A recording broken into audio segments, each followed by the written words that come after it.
Hello guys, and today we need to talk about donkeys.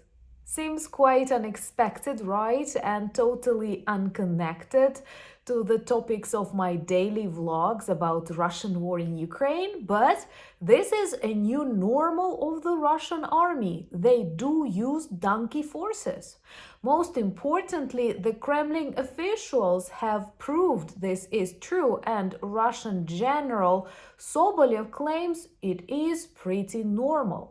So perhaps something really bad happened to the Russian army during these 3 years of the full-scale war against Ukraine, if now they need to use donkeys for the solution of their logistic problems. There are tons of photos and videos, and at first I did not believe this is true. But Russia keeps demonstrating how its second strongest army in the world is turning into second strongest donkey army in the world. So buckle up, it's going to be a very sarcastic video, but how else can you speak about this evolution of the Russian army?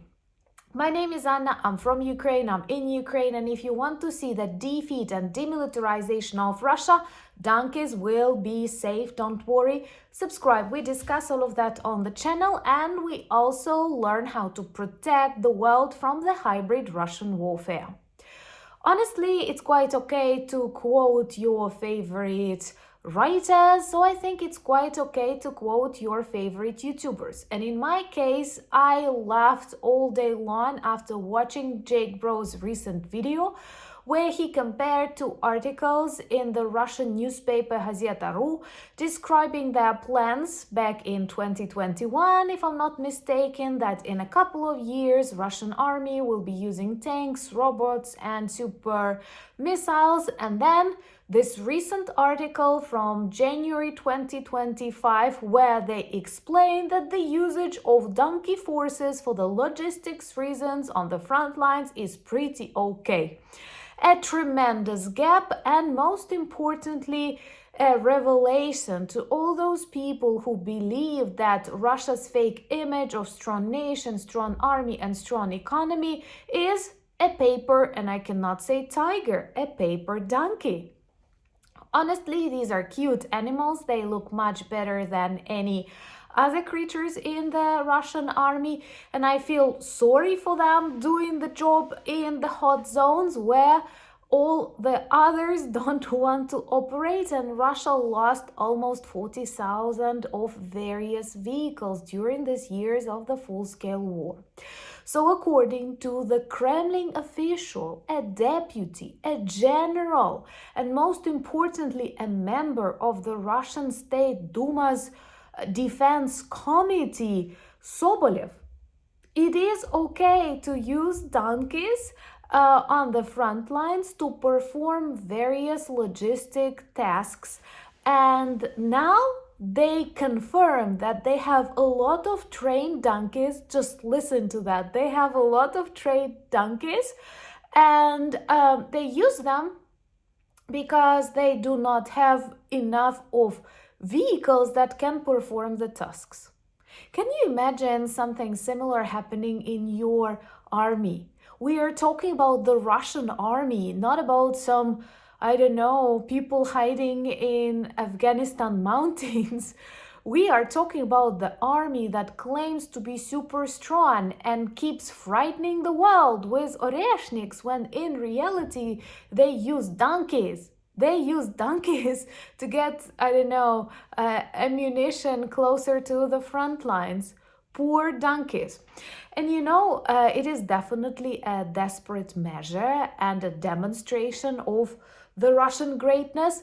But what makes it more interesting, at first, many people, including me, believed it was a kind of informational warfare or maybe Ukrainian propaganda. But now, the Kremlin, Russian newspapers, their deputies officially confirm that donkeys provide logistical support to the invincible Russian army.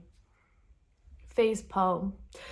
Subscribe to see more animals join the front lines from the Russian side and finally making a revolt against the Kremlin dictator. I don't think that the Russian population is able to protest, but donkeys actually can.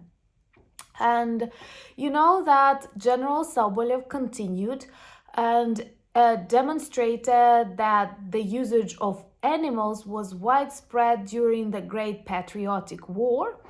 That's how they call the Second World War, to hide the fact that from 1939 to 1941, Soviet Union was actually an ally of Germany because of the Molotov-Ribbentrop Pact. And if you want to debunk some Second World War myths that Russia spreads and uses to zombify people, we have a good video that I'm connecting here that debunks them.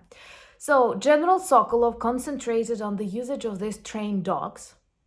And at first, I thought that it can be actually the second step. And we're not talking about the dogs that help to demine territories or look for some, explosives, as our dog patron does. I'm talking about like this logistics and other stuff. And then, I am sorry, this is going to be a super sarcastic regime. So those of you who are kind people or are supporters of Russia, you better go and make some tea. Russians cannot use dogs on the front lines because they have a lot of North Korean soldiers. And you know this weird North Korean tradition that involves dogs combined with their malnutrition and stress on the front lines. So literally, dogs are not an option.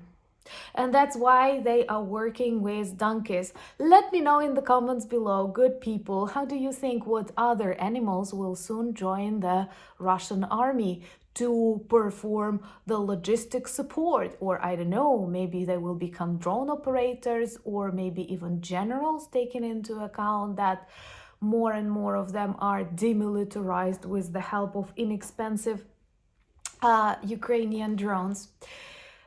This is actually sad, and this is also a proof that Russia has lost the backbone of its army. And I believe that the majority of those top officers who attacked Ukraine back in February 2022 now continue their battles with demons in hell. And once again, there is a huge difference between the Ukrainian defenders and the Russian invaders. All of them have a choice to stop and actually fight inside against the evil that spreads from the Kremlin, but they have sold their souls perhaps, and that's why they join this hell at such high pace. And taking into account that almost 850,000 of them already neutralized, we see this need for more and more people, and there are reports of more and more North Korean soldiers coming to the front lines without dogs, donkeys. Hopefully they won't like donkeys. And also they are working seriously with the conscription of prisoners and debtors. And I do know that they were using prisoners actively, even in the Wagner army, and Prigozhin himself had a very long prison sentence. So they were using this like prison culture that is so widespread in Russia. And they also take people who are like serial killers, who are super dangerous, not some minor offenses. But debtors, guys, debtors. Literally all of Russia is in debt right now because of Putin's belief that their donkey army is invincible.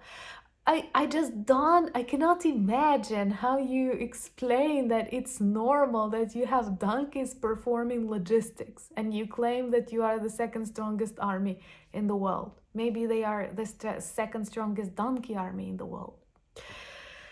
Oh my God, the world, please wake up. And, I've shared that on X, follow me there, and follow me on Blue Sky. Our community is growing. I've shared that, like, in my newsfeed, it was one headline after another. One headline says that, like, during the debates of German chancellors Scholz and Merz agreed that Ukraine cannot join NATO.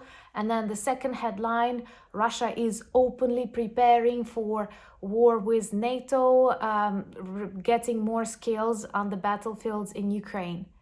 And that is insane. Don't be afraid of the army of donkeys, especially if you have Ukraine on your side, and we are on your side, because we are on the side of truth, freedom, and respect to human life, which is very important. Don't forget about that, and don't forget about the fact that freedom is worth fighting for. Trust me, I'm Ukrainian. And join me on Instagram, join me on Discord, join me in Threads and all the other social media. You will find the links in that description. Be careful of scammers. I never invite you to chat privately. Thank you for buying me coffees, becoming my patrons and sponsors of the channel. Thank you for buying lots of good stuff from our merch shop, which is always a good present, but also a reminder and conversation starter about Ukraine. Support our new campaign with Ukraine AIDS Operation. You will find the link in that description. And most importantly, thank you for standing with Ukraine. Thank you for being friends of mine and friends of Ukraine and friends of the freedom-loving world. Slava Ukraini!